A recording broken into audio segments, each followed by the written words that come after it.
Yo mga kabakal, another video, another day.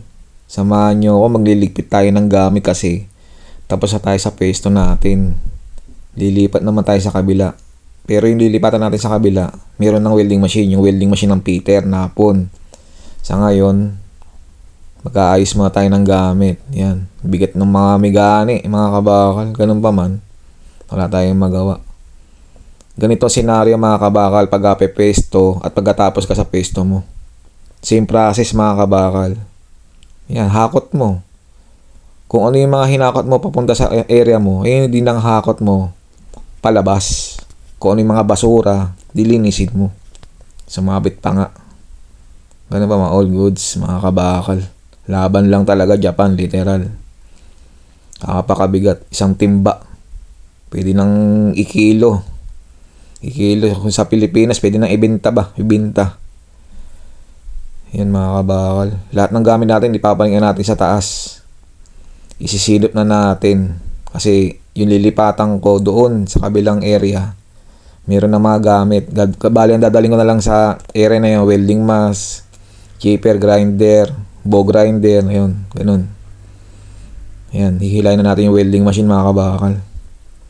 Itatago na natin sa kikay ko, sa may lagay ng gamit, para hindi nakakalat. Para pag hinanap ko, nasa lagay na ng gamit ko. Sumabit pa nga. Alanganin yung sabit mga kabakal. Akala ko malalaglag pa. Diyos ko Lord. Napakabigat. Alanganin pa naman bago lang palit yung wire niya. Kaya alanganin. Buti lumusot. Ay. Napakabigat. Muntik pang kapusin mga kabakal. Ganun pa man. All goods. Kaya yan. Basta dahan-dahan lang. Huwag mong madaliin kasi pag minadali mo, madidisgrasya. Siyempre kailangan nasa isip lagi natin safety first. Ayan mga kabakal. Sinasalansan ko na. Para bago ilagay sa loob ng gamit, maghihila pa ako ng hose dyan, saka nung mga wire ng gamit. Kaya naka-extension ako, napakabigat. Hinila ko na lang siya, hindi ko na lang siya binuhat. Hinila ko na lang siya, tapos sabay salansan sa gamit ko. Dami yan mga kabakal. Ayan ang daily life ko dito sa Japan, as a welder dito sa shipyard. Yan, sa dami ng gamit. Kung ano yung mga dinala ko na yan, ayun din yung ipapasok ko sa pesto. Ayun din yung ilalabas mo sa pestong nilagay mo. At ayun na nga. Naghihila na tayo mga kabakal. Ang haba. Naka isang extension ako dyan.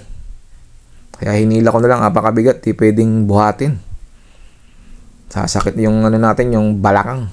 Kasi apakabigat mga kabakal. Kailangan may hahatang. Ayan, hila-hila lang. Sumabit pa nga. Stropa, si Yamamoto-chan. Ayan, ito na yung extension mga kabakal. Dugtong. Napakahaba. Wala tayong magawa. Ayan, nililinis natin. Kailangan nakasalansan para pag ginamit uli natin tong kikay natin, maayos. Kasi nililipatan kong area, meron na siyang gamit, yung welder ng Peter. Yan, ganyan lang mga kabakal. Laban lang talaga, literal. Laban, Japan. Ayun mga kabakal. Ganun kahirap. Mag-pesto ka. Pagkatapos ka sa pesto mo, same process. Lahat ng gamit mo, hakot mo. Lahat ng gamit mo, ano mo. Ganun kahirap. Pagpepesto sa kapag natapos na mag-inang. Kung ano yung ginagawa ko, ganun na ganun. Mga kabakal, ganun kahirap.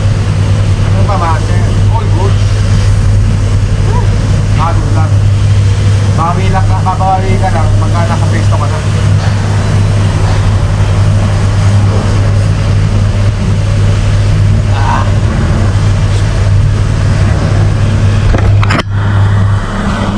Yo mga kabakal, please subscribe to my YouTube channel, Joe Marcian TV.